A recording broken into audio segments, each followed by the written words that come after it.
right, well, we're back for part 2 of our special on the Major League Rugby draft, the first ever Major League Rugby Collegiate Draft. And I'm Alex Goff with Doug Coil and Mike Tolkin, Tim Brown from DCL Glory. And the draft itself is going to be June 13th, and it will be, we hear through Aaron Castro and his podcast reported that it will be broadcast live somewhere for the fan, or CBS Sports, ESPN Plus, NBC. One of those things they're going to show it on.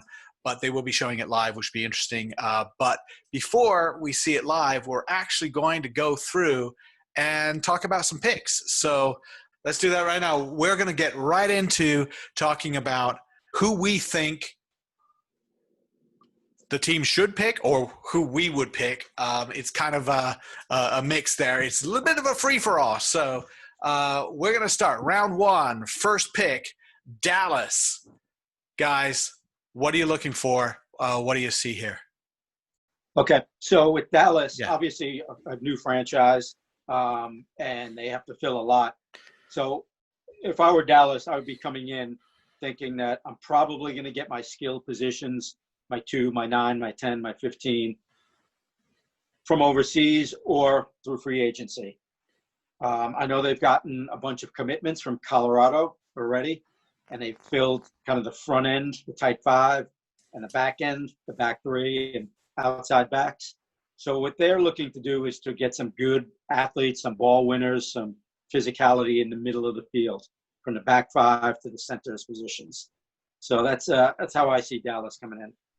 I see Dallas looking for either a lock, a tall lock, or a strong back row flanker number 8 pick that is can get the ball, win lineouts, that type of thing.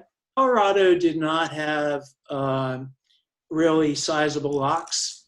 Look at Luke White, 6'3", did the right thing for the team. You know, he's basically was a loosehead prop, could have been under national team consideration. Did the good thing for the team. Same thing, they had 6'4" foot locks, so they had a lineout problem. Well, they do have one taller lock. They have Dakota O'Neal, who has some size on him, but he wasn't a mainstay in their second row. So that's a guy who has some size, but he wasn't necessarily go-to. I would agree with you, Doug, though, in terms of getting a ball winner, getting a lock. You know, they have some, looks like they have some front rowers, and they're going to need to win some ball in the middle. And if you can get your hands on one, I think it's a good place to start. So this jumps into one of the interesting things about it is, like, do we go for the best available athlete, or do we go for the need? It turns out, I think it's like the same thing here, because a lot of the higher rated players were actually second row. So we, you know, from what we did in Golf Rugby Report, and we're looking at Ruckie, a couple of the names that jumped up were Cameron Dotson from Grand Canyon, very big guy, pretty physical. Casey Renault, a lot of height there. I think he's like 6'8", 6'7". And you don't play for Kutztown every day if you're not hard nosed and tough. You don't play for Greg Jones if you're not a tough guy. And then Tim, you might want to jump in on this one. Matt Gordon, not quite as tall guy, but an excellent carrier, probably the highest rated guy from Ruckie Analytics. And you have a look at what he does there. Carries the ball, very aggressive, and you know, maybe work on there would be his rucking, but I don't think they're asking him to ruck because he runs the ball so well.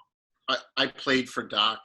I spent 2 bone-crushing winters in USA camp for him, and that whole league. I mean, I'm not trying to deflect off of Casey, but that's a physical league, the Rugby East, and all the coaches do a good job with defense. So any of the players, any of these guys that were in Rugby East are gonna have played physical rugby. It's pretty much not a kicking league. It's a running and tackling, and you know, it's tough. When we get foreign kids over to university, they're like, hey, this is a little little more physical than I thought it was going to be. So I think any of those guys from Rugby East would be well suited to play a pro schedule. I got a chance to talk to Doc a little bit about a few Kutztown players. Casey Renaud is 6'8". He was a grad student this past year. He's not only great in the lineup, but he's also athletic around the attack with things. I saw a little bit about him in film. I saw Matt Gordon in film. Great defensive guy. Unbelievable in defense.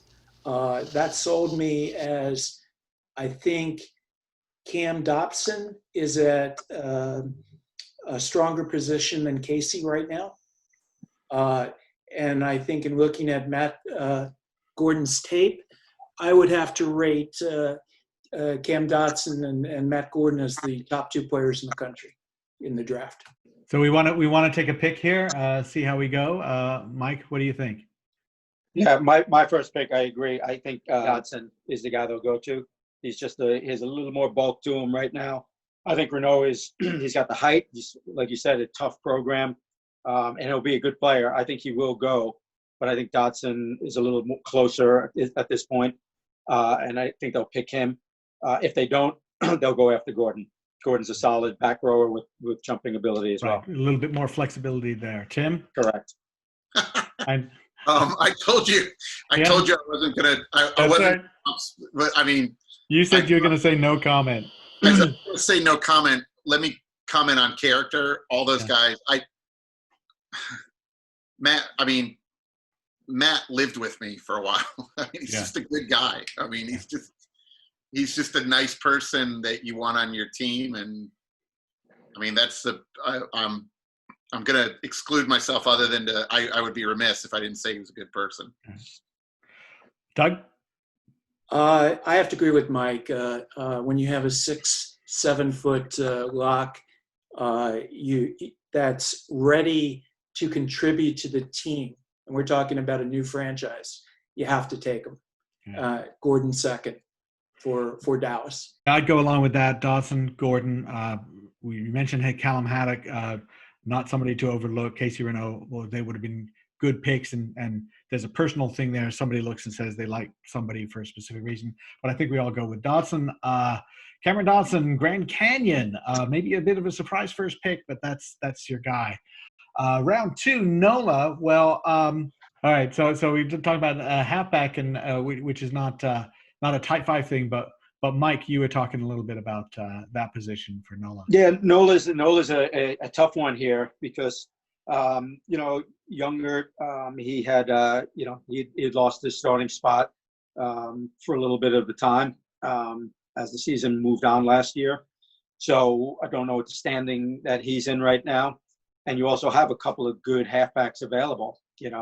I think Gail his wife just had a baby, so. And he also plays other positions where he's very good at, a little further out. And you have Connor Buckley available, who's a very good scrum half. You have Masters, who is a little older. He's an Australian, which is, kind of the wheelhouse there in NOLA. So you have 2 good halfbacks who could be options there. You also have succession with those guys. So they can go in that direction. Or they do have a second row need, even though they have some, they're getting a little older. So they could also go for Dodson, Renaud in that aspect. And then, of course, Gordon is still a gem in there. So NOLA's an interesting one. They can go one of 3 directions: a good second row, a very good halfback, or they can go for one of the top players in the draft, Gordon. So I'm hedging a little there, but that's those fine. Are 3 We're allowed to hedge. Let me jump in on the lock situation. Ignacio Dotti got injured during the season. Yeah, it was definitely a leg injury. So is he coming back to the team? He was in the last year of his contract. So there was no announcement yet on him being re-signed, him being healthy. Is he returning to Uruguay? He's playing for Uruguay national team. Is he going to go to the South American League with that, or is he playing MLR? So that's unknown. This past year, Kane Thompson was signed to a 3-year contract extension. Currently, he's 38 years old. He can play lock, play number 8. So we're not sure if you can play regularly at 38. Right. We count right. So, yeah. So they really need a lock. So do they draft a scrum half as a backup? I'm not sure that's the primary need. A lock is a primary need, or do you draft a player that's perhaps higher ranked, like a Matt Gordon? Remember, Doug, two things there.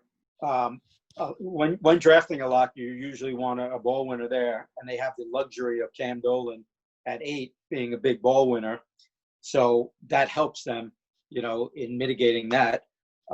If you have Gordon, you have succession to Cam, and not a ball winner like Cam, but a potential back row ball winner. So you do have some questions about the second row, but you do have some answers within the team, and they do have a deeper rotation at second row than most. They had 4 who were good and could fill in there. So certainly legitimate to get a second row and a ball winner.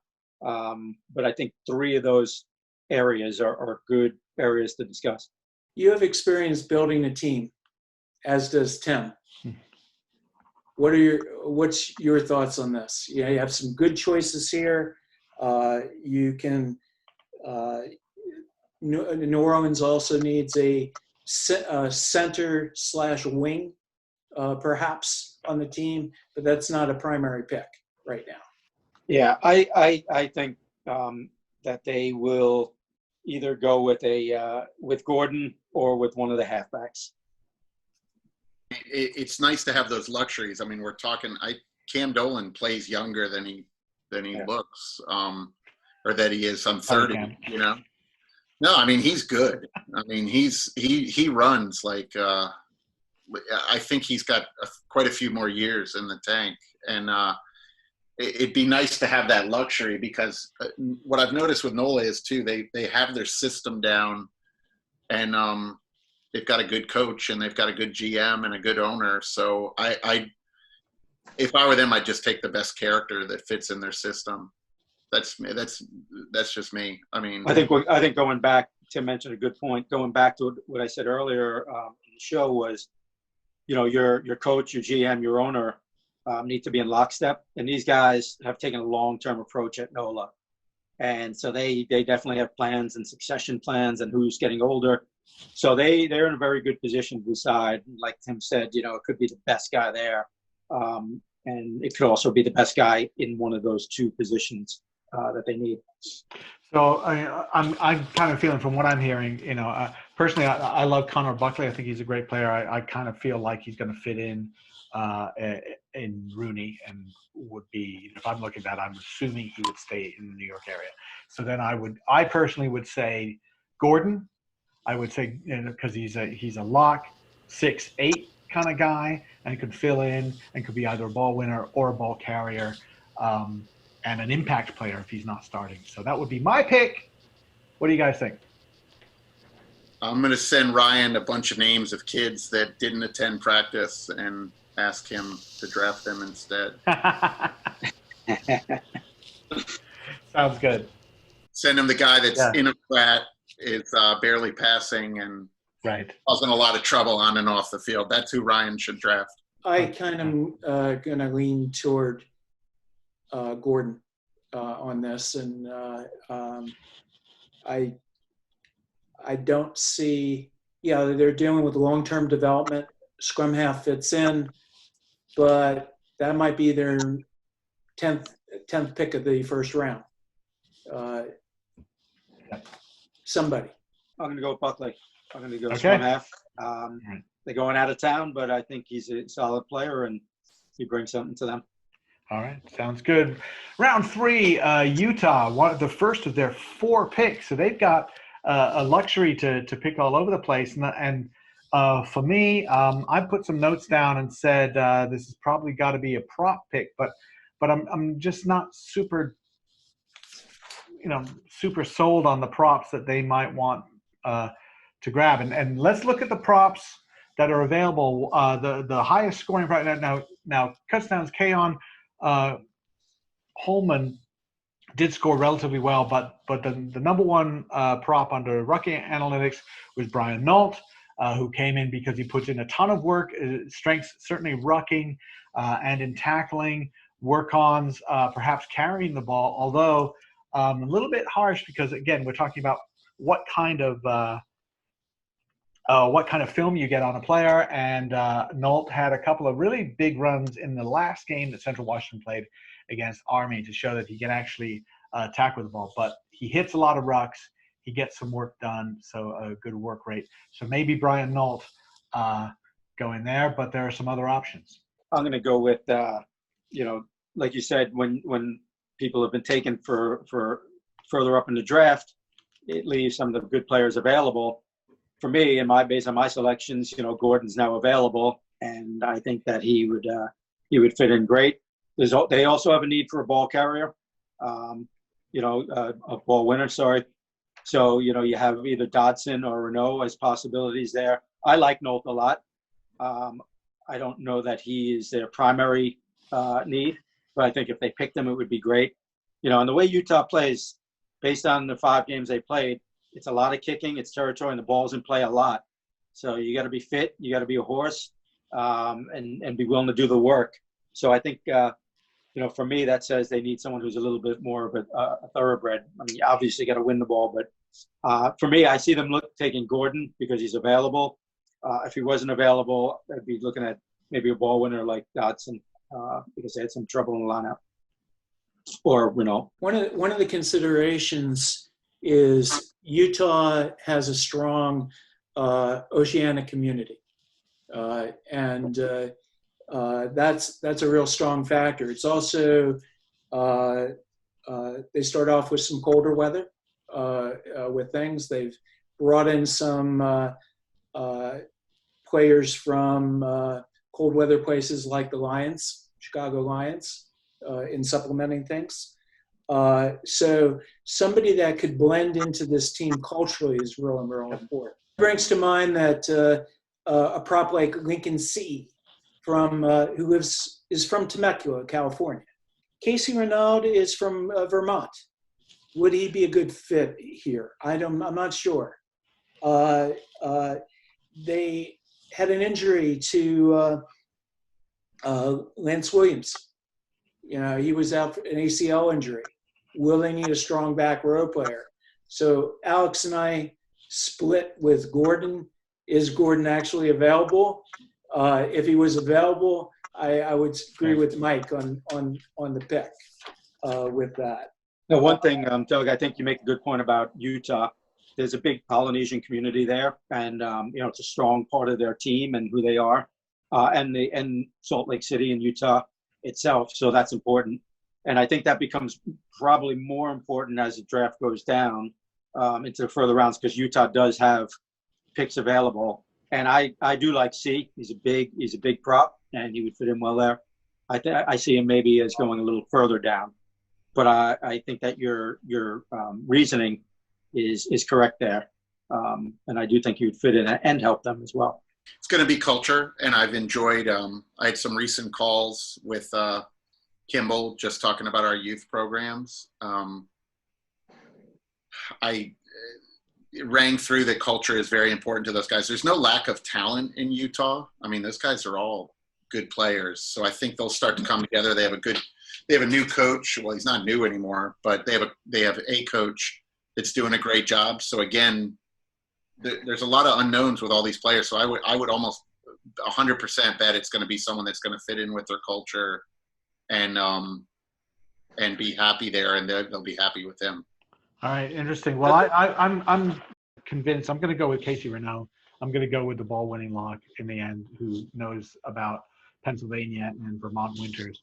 And I like the Lincoln CE option, but I'm going to go with Mike and say that he gets picked a little bit later.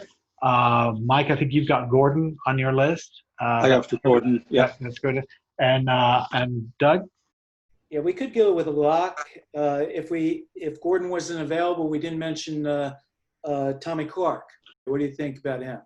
Tommy Clark's an excellent player. He's a Schultz Award finalist, a tweener. He's maybe a little bit small for a lock. Pretty good 6, good runner, good lineout. So I don't know. Yeah, Clark's a good player. He's an AIC number 8 back row, good player. I see, and I think he will go relatively soon. But I think that they need a little bit more of a ball winner if they don't go with Gordon. And if you went with a back rower who you wanted to win ball, you might go with Tellis, who did play a bit of lock, has a little bit more size on him. He's not a lock in MLR, but he does have ability to win ball as a back rower, which I see him playing more of. All right, so what's your pick, Doug? Coach Tolkin, what do you think Tellis is in the MLR? What position is he? I would probably say a 6. He could maybe an 8. I haven't seen him play enough there, but I would say that's where he would play if he did. Based on what Mike is saying, I think I'll go with Tellis because I've already picked Gordon. All right. Mike's suggesting maybe C goes at number 7 with Utah, perhaps. Right. So I'll go with Tellis. Sounds good. 3-way split on that one. Number 4, Austin comes in. Doug, what are the needs there? They have undersized props. Some of them can play hooker as well. They definitely need a lock, and they need a center for the team. You have, of course, Mooningham from Texas, a center. He could go. If Renaud was available, you already have a Kutztown presence previously on the team with Alex Faison-Donahue. Mike, what do you see? Yeah, agree. The props are getting a little on the older side and a little on the smaller side. Their lineout didn't operate well last year, so I think they either need a front rower or a ball-winning lock to get things going for them. They have some talent in the back line. Centers, talent, but getting a little older, so one of those 3 spots they want to address. I love Connor Mooningham. I think he's a great player. He is. If you look at the analytics, we have a quick look at him. Really good at breaking through the line, carrying the ball. Very good passer. Defensively outstanding. The work-ons, offloading out of contact. I don't know. It's a little bit odd because it looks like he can take care of himself physically, but he's not been scoring super well in how he handles runs after contact and offloads after contact. Kind of interesting. And maybe that's just the case of how Life University plays, but he's a 2-time Division 1A champion with Life and a significant portion of that. And he's from Texas. So might be a good pick, might be a fun pick. Get a quasi-local guys from the Houston area there. Tim, what do you think? I'll probably agree with you, and I'm again not going to comment on other teams' picks other than to say something positive about people. Yeah. That sounds reasonable. If you're looking for a ball winner, and Tim mentioned him earlier, Callum Haddock from Notre Dame College is still available. Second row, very good, effective second row Scottish player. Props, we haven't talked about too many of them. We've mentioned CE. Not sure about Nate Shipley, about whether because he's graduated already. I'm not sure about that. Keon McLeod-Holman, smallish prop, but a pretty effective guy. And also we were looking at maybe somebody like even Elijah Hayes from Iowa Central. So Doug and Mike, what are your final picks on 4? Austin. Yeah, I like Mooningham as well, and I think he's a good athlete, good center/wing, good pedigree. But I'm going to go with Nolt, who I think you picked earlier. Yeah, I'm going to place him here for Austin. I think that Austin's a team that's trying to go back to its Texas roots, and I'm going to agree with Alex on this one that Mooningham is the pick. I do think most teams are going to go with the forwards. Austin might benefit by doing that, but I think they're going to pick a Texas player. Okay, so we go with Mooningham, Nolt, Mooningham. Interesting as we go to round 5. Seattle Seawolves because maybe the local connection is a big deal here because we have 3 outstanding Washington State candidates in the draft. Brian Nolt, we've talked about. Tommy Clark, we talked about from the club I helped found, actually, Bud Bay Rugby Club in Olympia, Washington. And another Bud Bay product, Louis Satama, also from AIC, who plays at center, is a good goal kicker. A smaller guy, but very tough, very physical. Might be an interesting option there. But what does Seattle need at this point? Tell me. I think Seattle, I think they lost the or backup prop. So they're down, Lou said, I think they're down 1. They, in the back 3, they're a little, they're getting a little bit. I think they were right there. I think in the centers, though, you have Shalom, who's, whether he's going to retire or just about to retire, you got that. So you got to think about your centers as well. Mm-hmm. So for me, their needs are going to be either a center, a prop, and probably, if they had a good back row option, they would take it. But center and prop for me are there. If you look, Seattle kind of predates a lot of the other teams on recruiting the whole country to build a pro team. So again, I don't think they're going to lean locally if there's a better player out there. That's just I've seen them.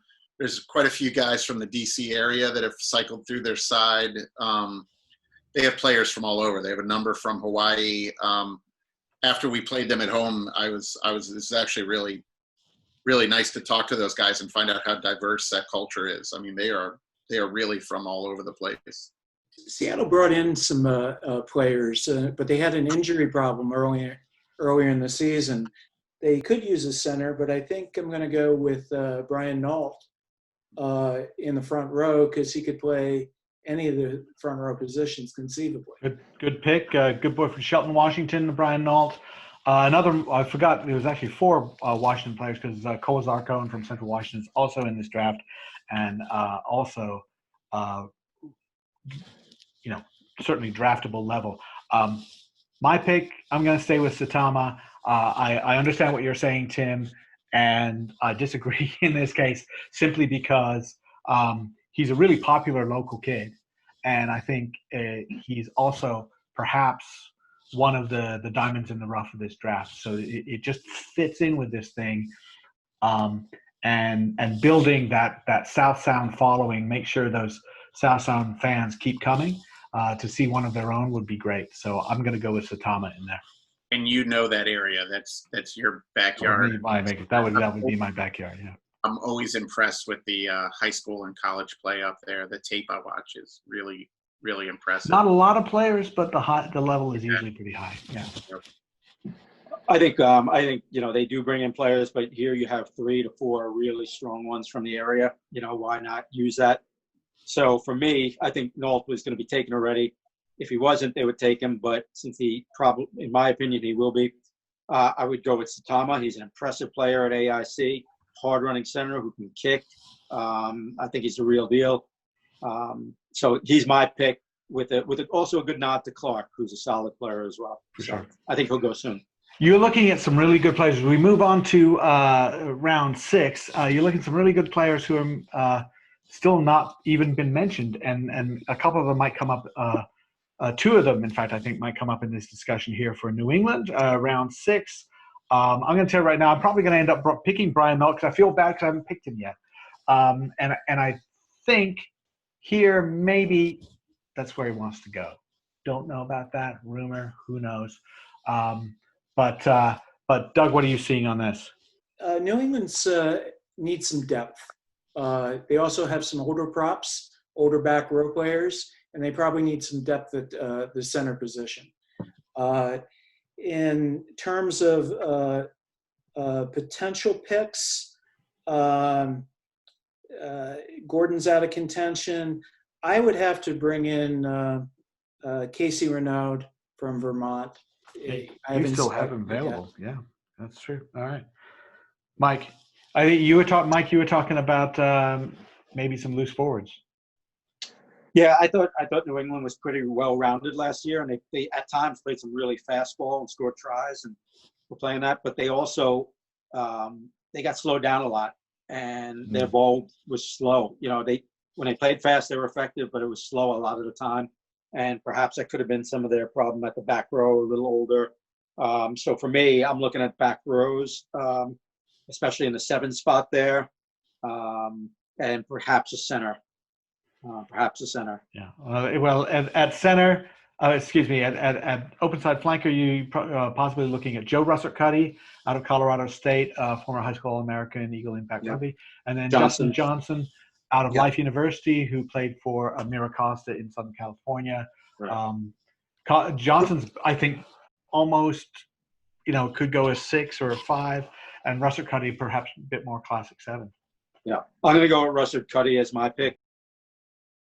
And I think that he'll bring some energy to that back row.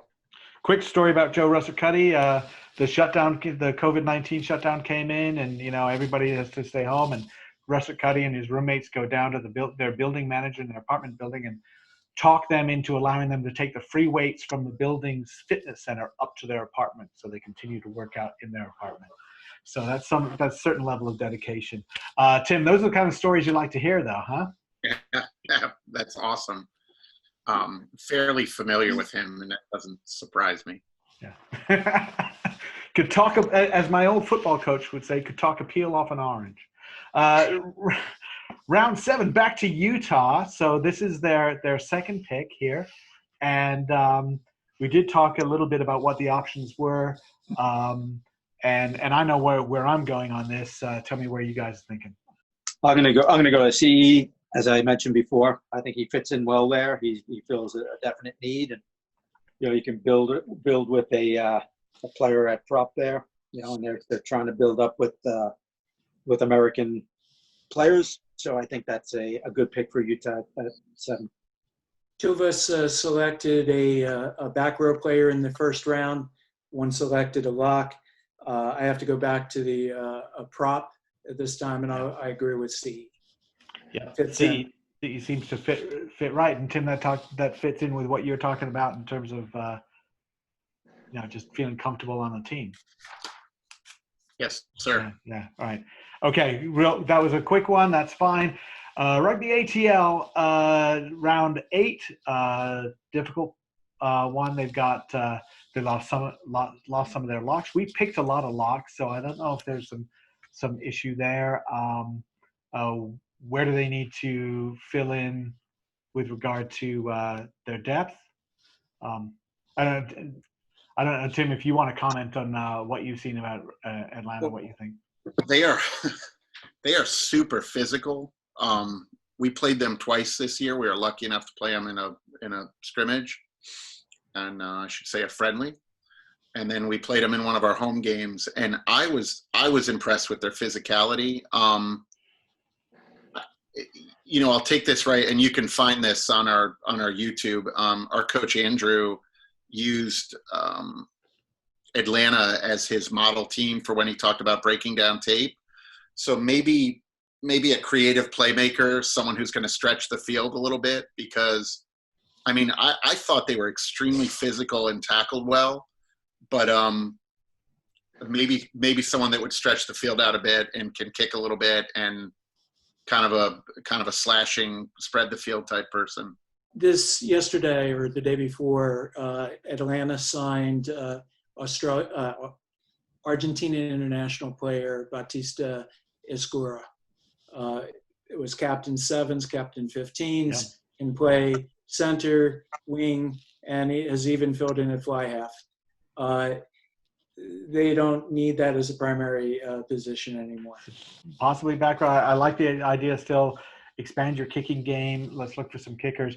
We talked about Thorne O'Connell being around there. He's an underclassman though. He's entering his junior year. He's old enough for the draft, but that's a question. And you might look at as I scroll down here, perhaps like Matt Merowitz from Life University. He's a local guy. Can kick a little bit, but maybe not in your front line. Patrick Madden, a runner, passer, kicker. I don't know if he wants to move to Atlanta. So I honestly, I'm looking around. I'm probably going to end up just seeing who's the best. For me, the best player that I haven't picked yet would be my pick. So Mike, what are you seeing? Well, I think, like Tim said, Atlanta, the focus of their team was territory, kick deep, use kick chase, heavy defense, dominant tackling. So they're very aggressive and into territory. So they did that very well. And I think that they're good in the kicking position and the playmaking position now with the signing last night. So I think that they are going to go for a physical back rower. That's why they need a little shoring up. So for me, I think they're going to sign Clark from AIC. There's something to be said also, maybe for Justin Johnson. He's an option, but I think they're going to go with Clark. They would both be two good options for them. They do have a second row need. They probably have to fill because I believe they lost one of their top ones. So they may go in that direction, but I think that Clark or Johnson is a good pick. I'm going to go with Clark. All right, I'm going to go with Johnson, and I feel bad about Joe Russell-Cuddy. I didn't pick him, and I'm letting him drop down there. But anyway, that's the way it goes when you have to make all those choices. Doug, what do you see? I'm going to go with the Life Connection, Justin Johnson. All right, beautiful. Round 9, and we're filling it out. Rooney, this is an easy pick for me. I think it's Connor Buckley all the way. I think he's still got some classwork to finish up at Iona, and I think he's going to sign with Rooney and play for Rooney and go under the wing of Mike Petrie and take his next step to being an Eagle. Easy for me. In terms of Rooney, they have a number of needs, some of which are not going to be satisfied with the college drafts. So looking at what could be satisfied, two best locks have disappeared. They're not going to choose a lock. Could they choose a back row? Yes, but I have to agree with Alex. They're probably going to develop Connor Buckley as a scrum half. Mike, you already saw Buckley off in round 2, so. Yeah, I mean, and they do have a need there, at halfback. If Buckley's around, they'll definitely pick him. I would agree with you guys. I think he might be snapped up before that. So if not, you could see Masters as one of the picks, to shore up the halfback, to deepen the halfback position. Or you could probably see a back rower. Or actually, they did make a good signing and deepen that position there. Center is another position. Center back, outside back is another position. So for me, it's a tough call. Oh, Tim, you know Masters pretty well. He prefers to be called the Gremlin. He's again, without getting into player personalities, for me, I really can't. I was just thinking like MLR rules too. Even if I wanted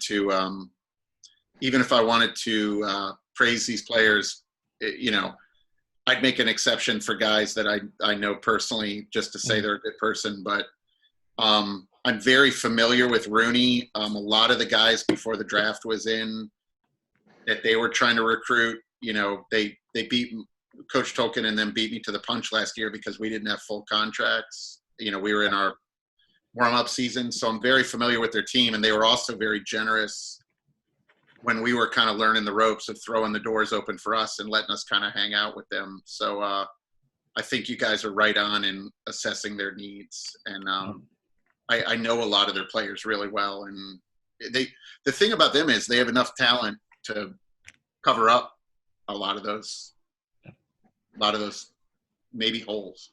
All right, good. Coach Tolkin, I think in the end, Alex, for me, I think they're going to, this is kind of a little out of left field, but it's going to be Mooneyham. Oh, good. I think he's a good ball player. I think they'll consider some of the other ones. They'll even consider front rows, some of the props, but I don't think a established prop is there for now for them to pick. Yeah. Mooneyham gives them outside, back, and center cover. All right. There we go. Buckley, Mooneyham, and Buckley. Round 10, NOLA, a lot of different options now. Now we sort of looking around, let's talk about some of the players that we haven't brought up. One of the players that two of the players that I really like that we haven't even mentioned, Aaron Matthews and Calvin Gentry at center. Both of them, really effective. Matthews, I'd have to say, has performed more at a higher level and is more versatile because he's played 10, 12, 13, 15, and could easily go on the wing. I think that's interesting, but this could be a great place for Calvin Gentry to show what he can do. And there are a couple of other guys. Watson Fili-Katonga rates very well on the Rugby Analytics. Really is a carrier more than anything else. He doesn't have to pass too often. He makes really good tackles. But the key thing is he just runs really hard, breaks tackles, and finishes and scores tries. So that's how he rates well with Ruckie. Doug, what are you seeing with NOLA? When I compare Matthews, Ellington, and Gentry is well known locally, playing for USA Rugby South U19s. But I think Aaron Matthews gives them the flexibility of switching players more, and that's my pick. I agree a lot with what Doug said. I think Ellington and Matthews are good, well-rounded players who can play multiple positions and are very skillful, and they fit in the way that NOLA likes to play. So I think good both picks. I'm going to go with Matthews as my pick for NOLA. If he's gone, Ellington is a good backup. Yeah, three for Matthews, and I think he would be a great pick. And Matthews, coming off an injury that happened at the end of last season, and he sort of limped through this season. He played very well, but he wasn't at 100%, and he will be once he's 100%. Watch out. Old Glory. Well, Alex, before we move on, I think also we haven't really spoken about some of the programs that players come from. I know we touched on it a little bit, but St. Mary's is obviously one of the great programs, and that plays into picks. How much are players well familiar with strength and conditioning routines, nutrition, playing the game, film sessions. So I think that goes into play. How prepared are they coming in? Yep. So. Absolutely, because if they're training or doing something every day, as opposed to the 2 or 3 times a week. And Tim, I'm sure you can speak to that as we go into round 11 in Old Glory, which is. I have a suggestion for New Orleans with the 11th pick. He's connected to me on Facebook. His name's Sean Amico. I would recommend that everyone look him up, and that Ryan, he's draftable. Sean Amico. Out of nowhere. Yes, he's like a Sid Finch type. If you remember that. Yeah. God, Sid Finch. All right. Coach Tolkin will know. You're dating yourself right there with the Sid reference. Sean Amico. So Tim, who's your team picking in the 11th round? What'd you say? Who's your team picking in the 11th round, in the 11th pick? Just let us know. This has been a good exercise for me listening to you guys because I value all your opinion. I really, even if I knew, I don't know, because Andrew's like a wizard with that stuff. He's going to take it all in, and it's the final says with him. I think Old Glory's pick is to pick whoever took Gordon what they want and negotiate a trade. That being said, I would say a backup scrum half, Harry Masters. Okay, right there. Mike, what do you like? Well, for DC, just having spent a lot of time around them last season, they really struggled with the prop position. Now, they do have some really good young props who got hurt. One young prop didn't perform the way they thought he would. So they do have a need there, but there aren't really the props to fill in that they could pick and really rely on. So I think they might trade up as well. So for me, if they could go with Nate Shipley if they pick a prop. It was a project, but a good specimen. I think I'm going to go Masters as well. I'm going to demur on Shipley at the moment because of the question. I like the player as a possibility. And talks, you can give us a / Shipley / or someone else. That's fine. I will give a slash because I did have Masters, originally that I'd mentioned as a backup. So I'll go Masters Shipley. All right. San Diego. Well, I'll tell you what. I'm looking at the player that I feel the worst about ignoring so far. So I'm picking Joe Russert-Cuddy for San Diego, just because I think that he needs some time on the surfboard, and I think he will enjoy life on the beach rocking the mullet. So Joe Russert-Cuddy for San Diego for me. There's another guy that I think we haven't talked about that I think would be interesting, would be Andrew Guerra from Notre Dame College. He's the thing about him is he's got an eye on sevens, perhaps. Played for the Falcons. He's kind of shaped like a big prop. Plays 8 and 6 and can move around, and would be kind of a really interesting pick for San Diego. But I'm going to go with Russert-Cuddy. What do you guys see? Well, I see two possibilities here. They're at 12. I think there's still some good centers playing in the mold that they like to play in. The San Diego's a well put together team. They're well rounded and balanced, and I think here we're looking to add on pieces, to keep them up there.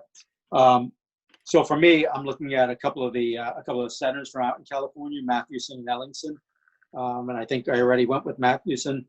So Ellingson is my pick, and a nod out to Philatonga, who's I think a California guy.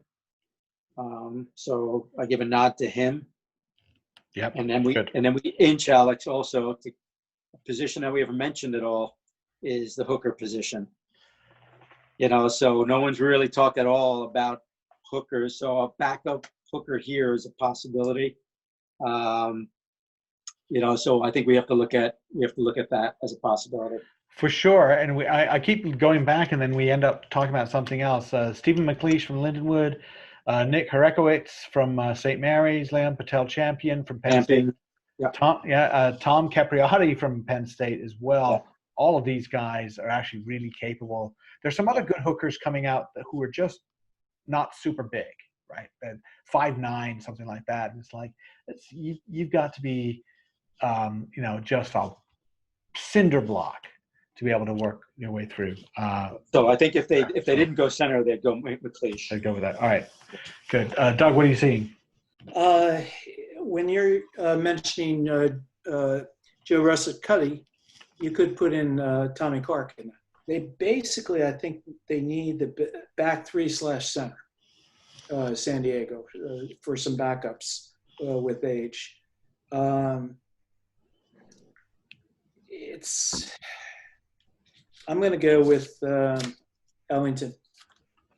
All right, Ellington is there. So that wraps up our first round. We're going to come back with the second round in a little bit. We're also going to take a quick little chat, and we're going to talk with Tim Brown and Mike Tolkin specifically about character and toughness and trying to figure that out. So that will be our round 3, round 2 on the Major League Rugby Draft.